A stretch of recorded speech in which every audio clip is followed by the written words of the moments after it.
Many countries around the world are deep in debt as a result of the recession. As they look for ways to cut billions of dollars off their debts, they might want to speak to the founding chairman of the G20, Canada's former Prime Minister, Paul Martin.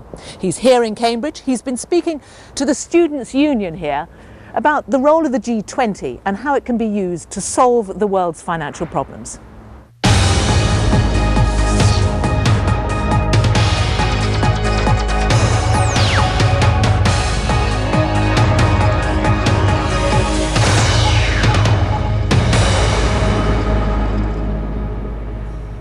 Paul Martin, welcome to Hard Talk. Well, thank you for having me.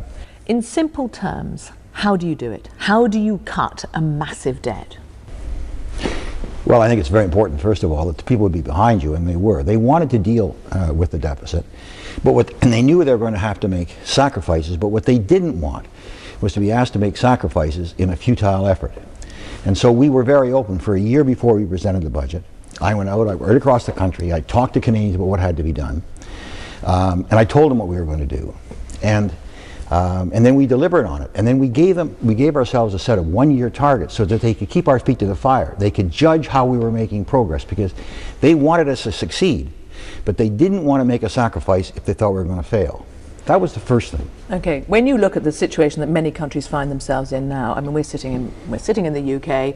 Britain has a deficit of 178 billion pounds. That's $290 billion. This is massive, and it's a much greater magnitude than you were dealing with. Do you look at that and think, what do you think? Do you think it's even possible to get rid of that deficit within any reasonable timescale? Yes, it is. I mean, it's a very large number. But in Canadian terms, if you take a look at the percentages, we were in the worst shape of any of the G7 countries but one, and we were able to do it. We were able to take care of that deficit and improve our balance sheet, give us the best within about a 3.5-year period. And I'll tell you right now that if people want to deal with the deficit, they want to deal with it because they're worried about things that affect their own lives. So don't go out to them and say, government debt is crowding out investment. Don't go out to them and say, here's a bunch of arcane economic theory. Go out and tell them the truth, and that is that servicing the debt means we can't put the money into health care that we want to. It means we can't put the money into education that we want to. If we eliminate this deficit, we'll have money for that. And they understand that. You've got to relate to people. Except that you look at the Canadian situation, and what you did was say, when you were passing down to the provinces, you cannot have that money. And what they did was cut health and education. Everybody understood that there were going to have to be temporary cuts if we were going to get this debt service off our back. We were paying interest on the debt that had been incurred to pay interest on the debt that had been paid to pay interest on the debt. None of this money was going to do anything good except pay off the bankers. So we went out and said, look, we're going to cut very deeply and very sharply. But were you open about the fact, when what it did happen is, in the end, you take something like health, as a president and chief executive officer of the Canadian Healthcare Association said that it had come after budgets had been frozen, and that these cuts were the straw that broke the camel's back. The quality of care was affected, infection control was one of the first things to go, nurses were sacked, doctors, there was a shortage of doctors and beds, hospitals were closed. Did you know that, and did you say that? That had been happening before we dealt with the deficit. That was the problem. That is the problem that we wanted to face, and that's why Canadians supported us. That for the previous decade, governments had been cutting away here and there, and the quality of health care was dropping. We weren't graduating the doctors that we had to do because governments were paying so much money servicing the debt that they couldn't face up to that problem. What we said was, look, let's deal with this deficit once and for all. Let's make the cuts. Let's get ourselves, really get that burden off our back, and we'll be able to reinvest. And so what we did is we made the announcement on the deficit, and 3.5 years later, when we announced that the deficit had been eliminated, we brought in the largest education budget in the country's history. We brought in the largest healthcare budget. Okay, but to go back, you say about being open, and look, we're going to cut this deficit. Were you open about the effects of cutting the deficit? Absolutely. We spent a year before I brought down the budget, in massive consultations right across the country, televised in town halls and in everything else, and we brought everybody to the table. We brought healthcare workers to the table, we brought the unions, we brought the educators, and we brought the business community. And we said, how do we handle this problem? And Canadians saw them arguing back and forth as to where the priorities were. And I mean, that was the essence of our success, is that we told Canadians exactly what was going to happen. And we didn't gild the lily. There were no rose-colored glasses here. But it was politically very difficult at the time, wasn't it? Because you were dealing with headline stories every day of whether it was people dying or not getting the health care that they needed. And this was a sort of, health was a #1 political story. Those stories had existed before. That was the problem. There's no doubt that we took tough decisions. There's no doubt that they weren't universally popular. Nobody should think that cutting a deficit is easy. It is not. And the first thing that you should tell the Canadian people, or your own people, is that it's tough. It is tough, and there are going to have to be tough decisions.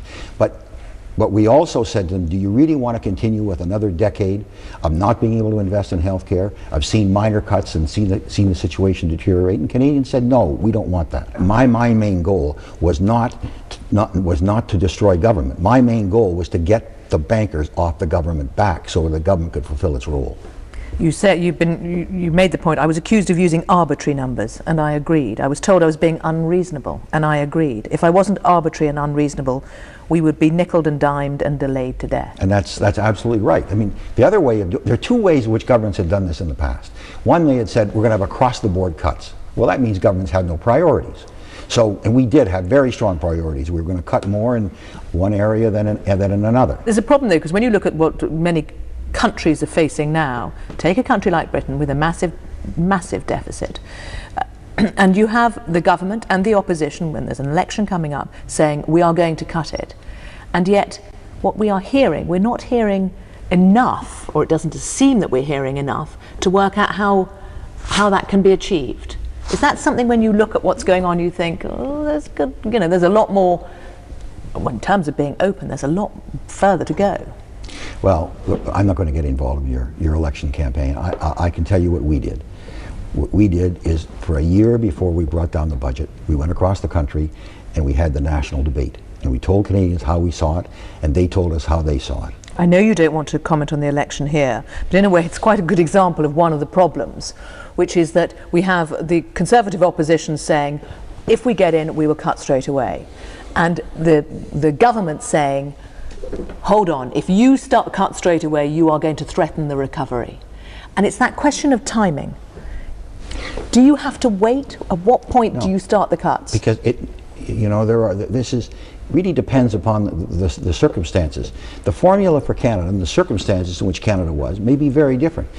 The fact is that You didn't wait, though.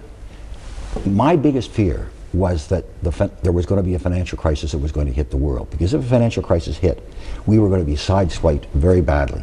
We were sideswiped badly by the Mexican crisis. If I had waited until the Asian crisis had occurred 2 years later, it would have been far too late. The world has now had its financial crisis, so it's behind it. Now it's got to figure out how to come out of it. My biggest fear was that we were going into one. I was sure we were going into one at the time, and we did. In fact, it happened right 2 months before I presented my budget. And Canada was going to get sideswiped, and I didn't want that to happen. Because if you're a weakened country, and you're heavily indebted, every time there's a financial crisis, your exchange rates drop and your interest rates go up, and it could make it impossible. That was my biggest fear.